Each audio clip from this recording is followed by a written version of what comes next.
Hi YouTube, this is Scott Sega Saturn Lad, and this is going to be a new series for myself. I'm going to be doing a general overview of this, which is my Neo Geo Pocket. Now, I feel as though this is a system that doesn't really get a lot of recognition when it comes to sort of collecting, really. You know, it's sold in extremely small quantities, certainly in the UK.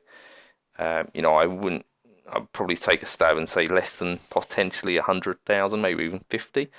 Yeah, it's just a wild estimation, really. I think they only sold 1 million worldwide. And it's a system that is fantastic. I think the quality to number of games released on it is extremely high. You know, there's not really many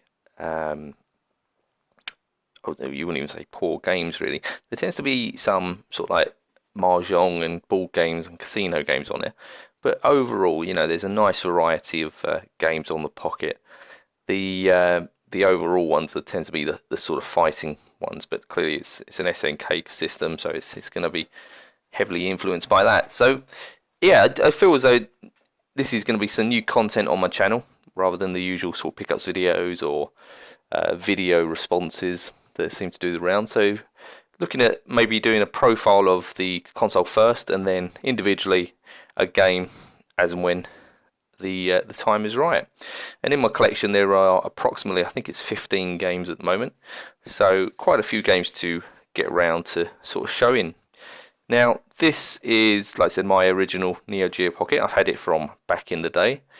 The back in the day was effectively 2001, 2002.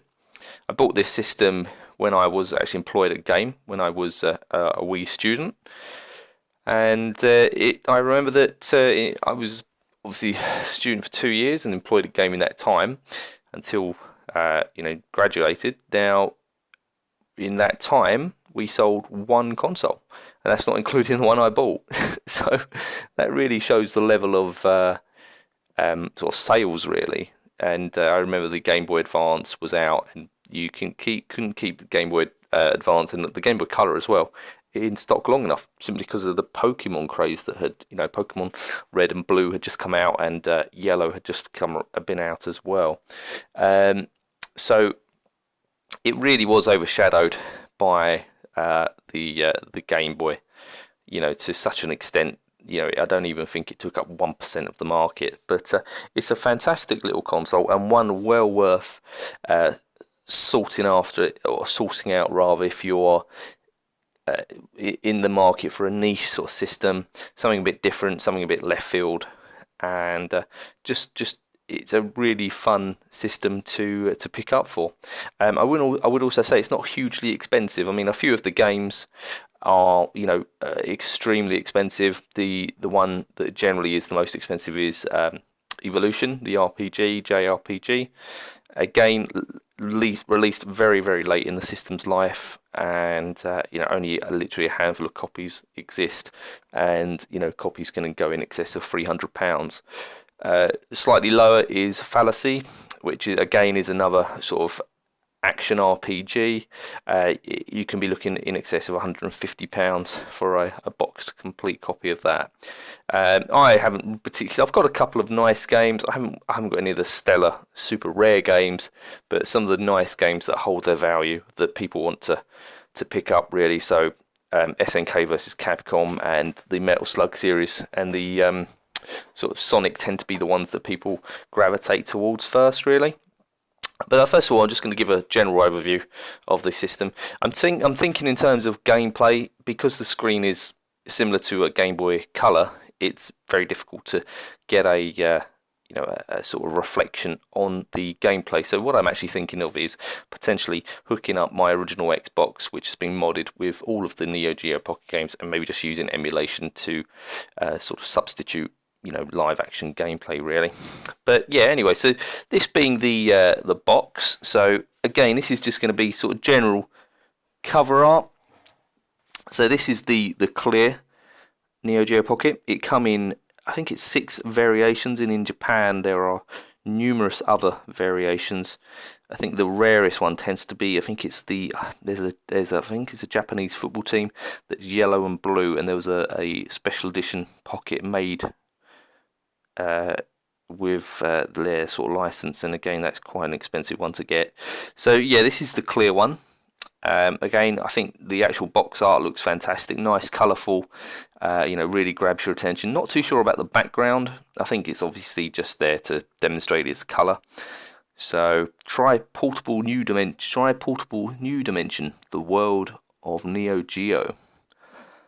So yeah, but the ones released in the UK, there's like an anthracite one, and an army camo variation, the usual black, obviously this clear one, and I think if memory serves me right, I think there's like a navy blue, or like a light colour blue, or a solid blue rather. So yeah, so I decided to go for the clear one back in the day. So again, really, the box is in pretty good condition considering how old it is. I wouldn't say it's stellar, but it's got a bit of shelf wear. But it has been sat on my shelf for 15 odd years.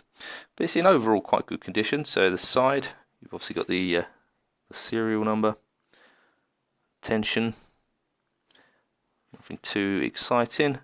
The back, not a hell of a lot, obviously, because it's the European variant. Colour, that's right, the world of Neo Geo. So displays up to 4,096 colours, with a simultaneous display of 146 colours, 40 hours of continuous play, easy on the eyes LCD screen, revolving joystick, built-in functions available main unit only. So okay, so effectively the colours, it really is a vivid screen, and it does screen colours at you. The LCD is crystal clear, really. There's no washing out, there's no saturation with the colours. It is stunning to look at, much sharper than I found than a Game Boy Color screen. Obviously the joystick is really the sort of what this system is sort of famous for. It's effectively a micro switched D-pad, and it works. I would probably say that it's potentially the best D-pad you're ever going to feel in terms of like a simple sort of system, and it's amazing why other console makers have not effectively copied it, but it works fantastically. The only downside to it is that there is a few gaps between the actual console and the D-pad, and you can get a bit of dirt in between there, but that's obviously another matter. It's obviously made in Japan, batteries included. As a result of printing process, the colour of the actual product may vary slightly, specifications etc. may be changed without notice. So I don't believe that they've been changed. And SNK Europe, where were they? Marylebone House, 298 Regent's Park Road in London. So I don't think they're there anymore. Okay, so again, really sort of cool little box, I think. Again, I think just anything with SNK, it's just, you can't really go wrong, can you? But yeah, nice little box. So in terms of internals, not a hell of a lot, to be perfectly honest. You have the actual internal gubbins is sort of broken away a little bit, just where I've sort of kept the console out and then put it back in. But I mean, that just needs a bit of tape. But there's not really much in terms of the guts of the sort of box really. But I suppose if you do want to get one, and you're wanting to keep it in there, that's quite important. And literally that's all I sort of got with the instructions. So I'm pretty sure there was an English one. I may well have lost it in the previous. Oh, here we go. So manual, the utilization, the Neo Geo Pocket color, the Neo Geo Pocket color, hand lining, and so that looks like German. I think that's Dutch potentially, and that's French. So I'm not too sure where the English manual is, but it literally is not a hell of a lot anyways. Just get the idea. Achtung. And also you get the description of how to use the internal operating system. Right, so just quickly moving on to the actual console. Just move these out of the way. So this is the console itself. Very, very small and you say dinky really. It literally is about the same size as, well, it's actually slightly smaller than a Game Boy Color. I think Game Boy Color comes up to about there. So you get a sort of feel for the sort of size. That being the D-pad. You can hear that there is a clearly micro switched elements to that. A single mono speaker. Unfortunately, this is quite a common problem from what I've read. The buttons can sort of corrode slightly. Doesn't have any effect on the actual gameplay, and just because this is a clear one, you can actually see it. If you had a solid color, you wouldn't necessarily see that at all. You've got your options menu there.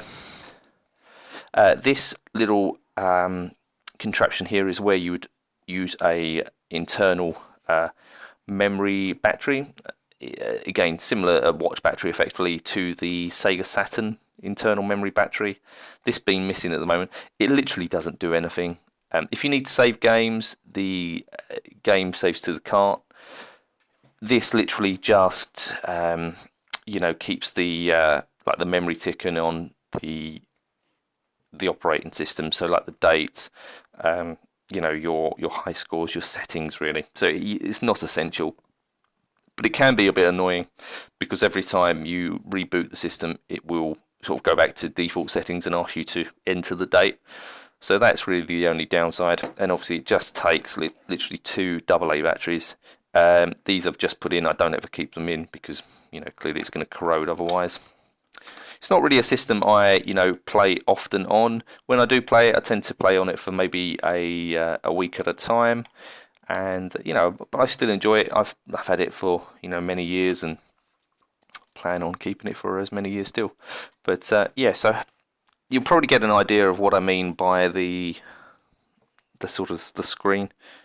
It's very difficult to sort of convey. So this is just saying select language. So you've got English and Japanese. English, yes. Monochrome, red, green, blue. So blue will do.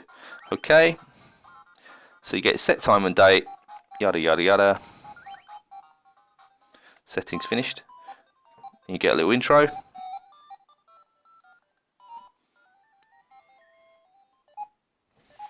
So sub battery dead, memory failure imminent, change sub battery. And then literally it just takes you back to this. It's very, very difficult to see. You can just about see it there. So you get calendar, world time, alarm and settings. Bizarrely, you get a horoscope with the system. I don't know why. Typical vague sort of Japaneseness to it really. But if you click on it, you put your date of birth, so for whatever reason, 1st of January 99, Capricorn, and it's going to tell you today that if I was, apologies, camera's just fallen, there we go, slightly better. So my money is going to be normal, my health is good, my romance is slightly down, and general is good. Truly bizarre why they've got that in there. I always put it down to sort of Japanese eccentricity really. Right, so hopefully that's given a bit of an overview on the actual system itself. I will try and do some gameplay footage because clearly you can kind of see the screen there, but it needs to be directly hitting the light. But you can sort of get an idea of just how sharp the screen is. But clearly, because you're viewing it through a camera, it's no comparison to the naked eye. But again, I think if you're considering getting one, it's well worth sourcing. Fantastic little system, fantastic range of games. Not a huge amount of money either. You can probably get a nice little bundle of a box Neo Geo with 5 to 6 games on eBay for between £100 to £150, I reckon. obviously when you start sourcing the games individually, that's when they're going to start creeping up a little bit. So I'm going to leave it there, guys. Thank you very much for watching, and please keep your eyes peeled for the next one in the series, which will be some gameplay and an overview on a game. So thank you very much. Take care.